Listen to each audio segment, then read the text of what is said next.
Nike and Adidas face a up-and-comer looking to knock them off the ranks on running shoes. Forget just do it. Are you turned on?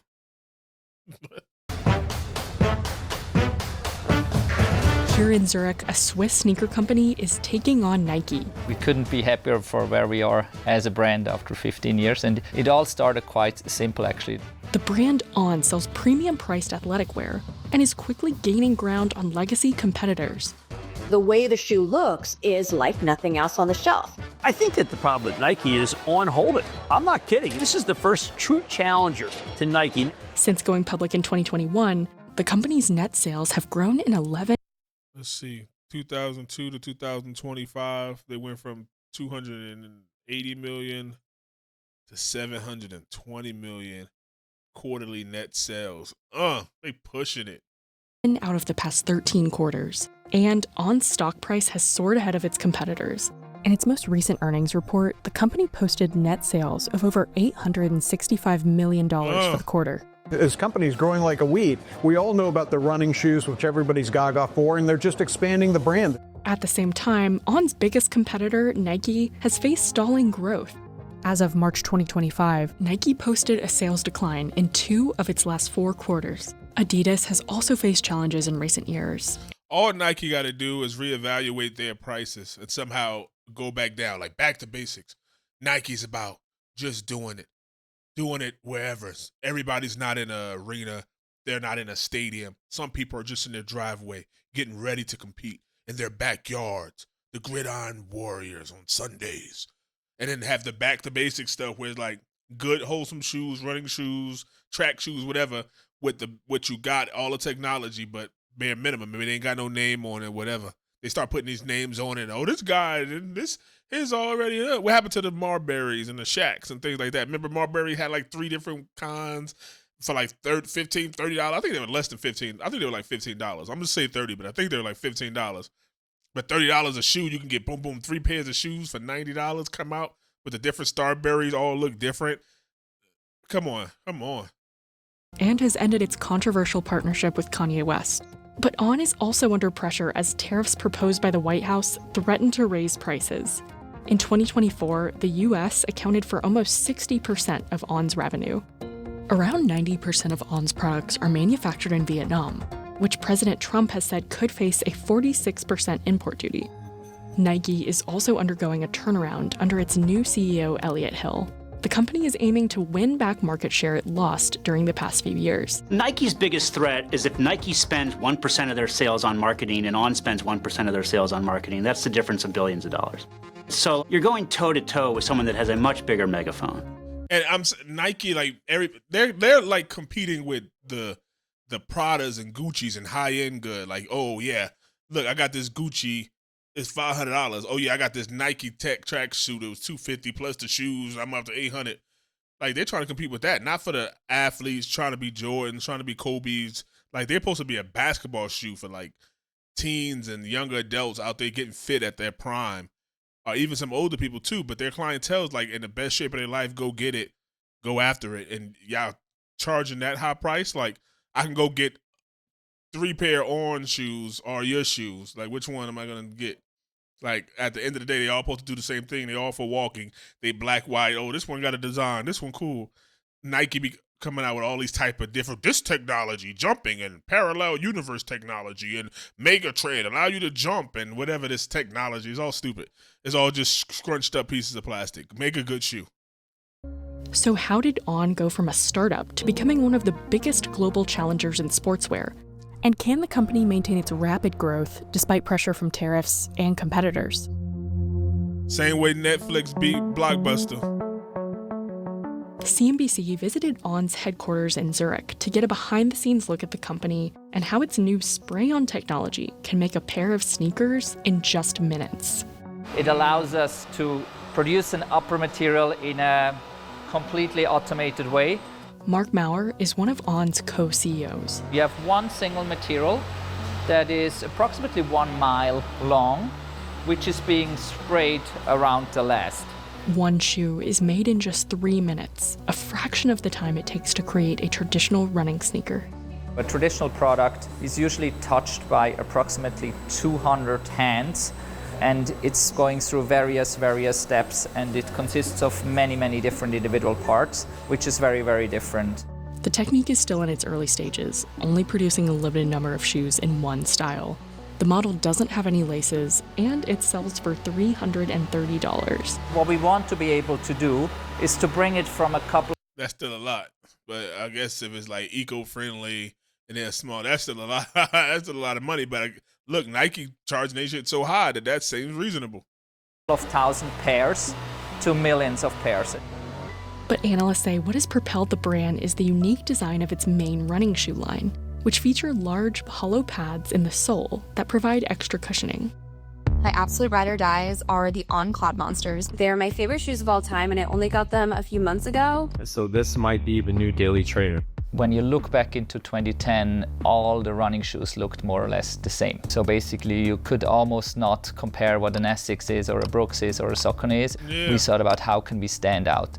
But On shoes weren't always taken seriously as high-end performance products. So when they first started, they were basically giving the product to anybody that would take it. The first generation of running shoes that was intended to be a performance shoe was not received as such. And the feedback that we heard from retailers as well as consumers was that it was more of a lifestyle shoe. It was comfortable, it was nice to wear for daily use, but it was not highly rated for serious runs. To elevate its brand image, On doubled down on performance and company-owned stores. The strategy to engage both serious athletes and casual wearers seems to have paid off. That's how you got to get it, because you got Brooks, they got their own running shoe. Then you got Nike, who ain't about to put this competitor in their shoe. And you got Adidas, they all have like their little stores that they sell in. Nike could go to Foot Locker, like, you better not put them in there. We're going to stop you. Like, so they got to come in. Oh, we put our own stores out. We have our own brand where it's just nothing but our shoes. You got to take that risk. Shareholders In got to eat that. 2024, Olympic medalist Helen Obiri won the Boston Marathon in the then unreleased light spray shoes. Nice. I think the main thing that they really understood was they went for the aesthetic of the shoe. That is what drove the initial success. The trajectory of them getting to $1 billion versus Nike, they did it in 1/8 the time of Nike. So Nike's better wake up and realize that On is a performance shoe that is also taken on a fashion element. Analysts say another factor driving sales is that On's products are geared towards wealthy shoppers. A typical pair of its running shoes sells for $150 or more. So they're not interested in ever having a low-end price point and ever being in low-end retail. So they're well situated there because people are I don't think that they can. willing to pay more for a pair of running shoes because they have more use cases for them and they see it more as an everyday shoe.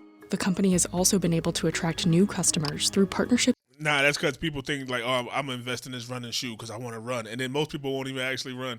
They got 3 or 4 pair of running shoes for $1,000 in their closet or in their garage. With athletes like Roger Federer, as well as celebrities like Zendaya and FKA Twigs. It has also partnered with luxury brands like Loewe. We're often playing in a more premium space, almost a little bit in a space where Nike stops, but not luxury is not yet. Analysts say that timing played a key role in On's. So they're trying to do the opposite. They're trying to go above Nike, like, oh, we more premium than them, but not as expensive as Gucci. So I don't know. Maybe they won't survive. They ain't trying to come in at a reasonable price point, or just at least have like some flagship staples, 3 or 4 sneakers that's like, okay, these are reasonable. Rapid rise. During COVID lockdowns, recreational running increased and athleisure boomed. Athletic shoe usage just picked up dramatically. We were at home, we were doing more sports, going out for walks more. We weren't dressing formal for about 2 years, right? Brooks. It was luck as well as design that got them that huge scale. Around the launch of On's IPO, Nike also aggressively scaled back retail partnerships with Macy's, Foot Locker, and Dick's Sporting Goods. It does appear, according to analysts, that Nike over-rotated toward the direct-to-consumer. And then when it came back time for Americans and folks around the world to go shopping again after COVID, Nike just didn't have the same kind of priority and placement on the shelves. And it didn't have the styles that were really resonating with consumers. So for the first time, retail... They were like, oh, wait. When we needed y'all most, you pulled back, Nike. So no. Y'all could come have a shelf, but not the top shelf. Y'all could have a third shelf. We're actually going out there and looking for emerging high growth brands to take that space, and On was right there for them. So it happened to be very serendipitous for them to be able to get that retail space, prime retail space that the number one competitor had voluntarily just dropped and left for them to gain. Meanwhile, On continued to post quarterly revenue beats, boosting its stock. Deckers owned Hoka also surged while Nike declined. Nike has since kind of acknowledged that mistake through their actions and are trying to go back to that channel. On effectively acknowledges that was a big break for them. The issue now, though, as it relates to sort of the broader competitive space, is that they've already been given that oxygen. Nike still owns 40% of the global sports footwear market, followed by Adidas. On makes up a little less than 3% of global market share. But that share has increased eightfold since 2019. Anyone who says they're not worried about slipping of market share is lying to you, me, or both. People care about market share, but that doesn't mean that they're worried they're not going to get it back. Nike has a new CEO, has been tasked with a turnaround plan at that company. There's an expectation, at least among investors, that at some point it starts to grow again. What does that mean for On? It doesn't change what we do. So we focus on our products, on innovation. Nike is also returning to retail stores. And in April 2025, Adidas posted revenue growth of 13% compared to the same quarter last year. CNBC reached out to Nike and Adidas for comment, which did not respond by the time the story went online. For On, apparel could be the next growth frontier. Nike and Adidas make up over a quarter of their revenue from t-shirts, shorts, and other apparel items. Currently, those Nike clothes are crazy, man. On's clothing offerings make up a little over 4% of its business. On also plans to double its store count from 53 to 100 in the coming years. Currently, the company has 11 stores in the US. But could those expansion plans be impacted by tariffs?